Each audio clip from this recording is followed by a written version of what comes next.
Pallet forks can be a nightmare when you're not used to operating them on your machine. But in this video, we're going to go over the 4 tips that will make you an expert and have confidence in operating them.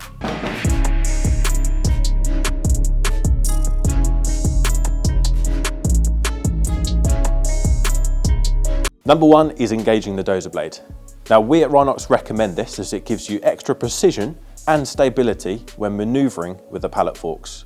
Getting that pallet of bricks or tiles into that specific location, it allows you to do it with precision. Obviously this is only possible when you're operating for one specific spot. If you're manoeuvring the machine along, having just unloaded a truck with the pallet, obviously keep this as close as possible to the body of your excavator. Similarly to digging, you're obviously holding a large quantity of material or weight of material at specific distances. The dozer blade down just gives you that stability to have full control over your operation. So point number 2, keeping the load as near as possible to your machine. Like when digging, operating with dozer blade down, this gives you the stability, but if you are unloading a machine or operating close to the digger, we recommend keeping the load as close as possible to the body of your digger. We recommend this because you are going to be close to the operating weight of your machine. So if you're transporting a load, having just unloaded a machine around site, then keep it as close as possible to the body of your machine. Number 3, centralising the load. Obviously this automatically goes without saying. When offloading or transporting around site using the pallet forks,